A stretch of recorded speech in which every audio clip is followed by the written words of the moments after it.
नमस्कार आप सभी प्यारे विद्यार्थियों को सावन त्रिपाठी की कोचिंग कक्षा में आप सभी का बहुत बहुत स्वागत है। तो हमने जो है पिछली दो कक्षाओं में ट्रिग्नोमेट्री को अच्छे तरीके से समझने का जो है बिल्कुल प्रयास किया है। और आज की जो कक्षा है, जो पिछली कक्षा में जो दो चीजें जो बची हुई हैं, दो आइडेंटिटीज जो बची हुई हैं उनको कैसे प्रूव किया जाता है, कैसे उनके एलएचएस को आरएचएस के बराबर लाया जाता है, उसको जो है हम लोग देखने का कोशिश करते हैं। तो आइए फिर बिना किसी देरी के और बिना कोई टाइम बर्बाद किए हम लोग जो है उस आइडेंटिटी को प्रूव करने का कोशिश करते हैं। ठीक उससे पहले मैं आपको वापस एक बार रिवाइज करा दूं कि कैसे वो जो ट्रिग्नोमेट्रिक के जो रेशियो जो थे हम लोग उसको जो है साइड का जो डिटरमिनेशन जो कर रहे हैं वो किस तरीके से कर रहे थे। तो वापस एक बार आप देख लीजिए, ये हमारे पास साइन था, ये आपके सामने कॉस था और बगल में आपके पास में क्या था, तो टेन था। साइन का ठीक अपोजिट क्या था, तो कॉसेक था।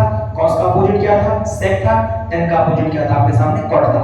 फिर हमने क्या बना दिया था, ये इस तरीके से जो मार्जिन बनाया था ताकि फॉर्मूले को जो अपन लिख पाए। फॉर्मूला वाला ट्रिक यदि आपको याद हो तो बी बी, बगल में आपका क्या है बी और साथ में आपका क्या है एच एच और बगल में आपका क्या है तो बी। समझ पा रहे हैं क्या? परपेंडिकुलर बाय हाइपोटेनस या तो हाइपोटेनस बाय परपेंडिकुलर कॉसेक हो जाएगा, बेस बाय हाइपोटेनस या तो हाइपोटेनस बाय आपका क्या बेस, और या तो परपेंडिकुलर बाय बेस या तो बेस अपॉन में क्या परपेंडिकुलर। ठीक है, तो ये जो है ठीक है, समझ पा रहे हैं? साइड का डिटरमिनेशन के लिए हम लोग आगे बढ़ते हैं। अपना दूसरा आइडेंटिटी जो क्या था, अगर आपको ध्यान हो, यदि आपने रिवाइज किया है तो आपको बिल्कुल ध्यान आएगा, 1 + tan square theta is equal to क्या, sec स्क्वायर थीटा। तो अपने रूल के मुताबिक सबसे पहले अपन किसको लेंगे, एलएचएस को लेंगे। स्टार्ट करते हैं, 1 + tan स्क्वायर थीटा, कोई दिक्कत वाली बात नहीं। ट्राई करते हैं आगे, ये हो गया 1 + tan, चेक करना पड़ेगा tan क्या होता है, तो वो जो है आपके सामने लिखा हुआ है, आप चेक करिए। tan थीटा परपेंडिकुलर बाय क्या होता है, तो बेस होता है। तो परपेंडिकुलर बाय बेस, और यहाँ पे क्या लगा स्क्वायर, तो आपको क्या लगाना पड़ेगा, स्क्वायर लगाना पड़ेगा। ये आपका हो जाएगा यहाँ पे 1 + चूंकि स्क्वायर दोनों का है तो एक बार आप लिख दीजिए परपेंडिकुलर स्क्वायर अपॉन में आपका क्या हो जाएगा, तो बेस स्क्वायर। आपको मालूम है इसके कुछ भी अपॉन में अगर नहीं है तो कुल मिला के 1 है ना।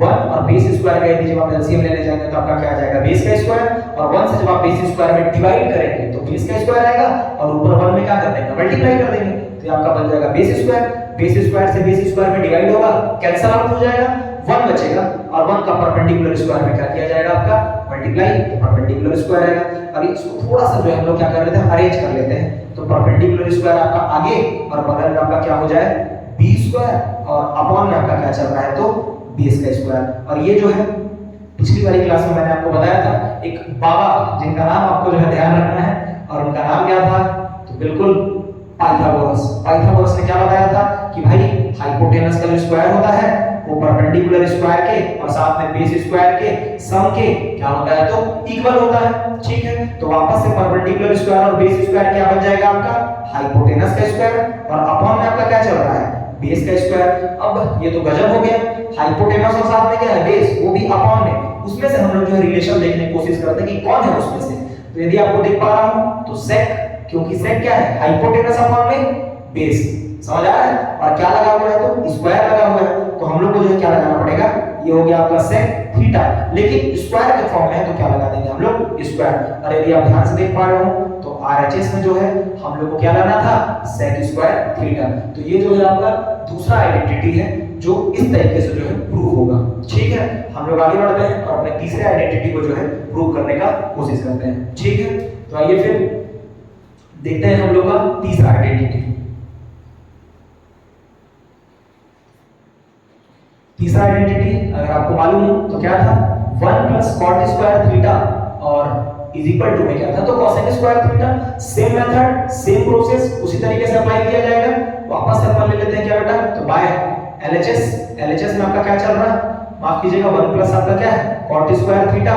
और आगे बढ़ते हैं तो 1 + cot स्क्वायर थीटा है, तो ये हो गया 1 + cot थीटा। पता करना पड़ेगा क्या होता है, वो आपके सामने वहां पे लिखा हुआ है। ठीक है, लेकिन एग्जाम में लिखा हुआ नहीं रहेगा, तब तक आपको जो है अच्छे तरीके से इसको दिमाग में बिल्कुल बैठा लेना है। आप बार-बार सवाल जो है बनाएंगे, प्रैक्टिस करेंगे, होगा धीरे धीरे। ठीक है, परेशानी की कोई बात नहीं है। तो cot थीटा क्या होता है, यदि हम लोग देखें तो बेस अपॉन में क्या, परपेंडिकुलर। ठीक है, तो ये आपका हो गया बेस अपॉन में क्या, परपेंडिकुलर, और उसका हम लोग क्या लगा देंगे, तो स्क्वायर लगा देंगे।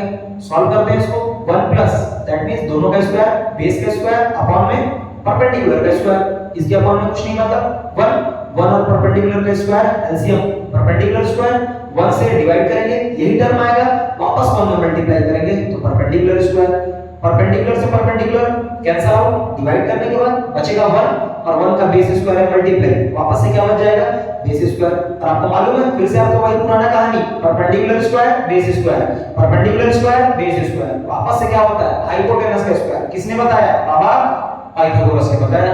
तो परपेंडिकुलर स्क्वायर बेस स्क्वायर ये आपका क्या देगा आपको हाइपोटेनस का स्क्वायर, और अपॉन में आपका क्या चल रहा है तो परपेंडिकुलर का स्क्वायर। अब हाइपोटेनस अपॉन में परपेंडिकुलर कौन होता है देखना पड़ेगा भैया, तो कौन होता है कोसेक में हाइपोटेनस अपॉन में परपेंडिकुलर, इसका मतलब ये है कि ये इक्वल हो जाएगा कोसेक थीटा के, लेकिन क्या लगा है स्क्वायर, तो क्या लगाएंगे आप स्क्वायर, और यही आपको क्या लगाना था आरएचएस के फॉर्म में। ठीक है, तो हमने जो है लाइन वाले तीनों आइडेंटिटी को जो है प्रूव करके देखा है, और लगभग क्वेश्चन के आने की जो संभावना जो है बनी रहती है आइडेंटिटीज को प्रूव करने की।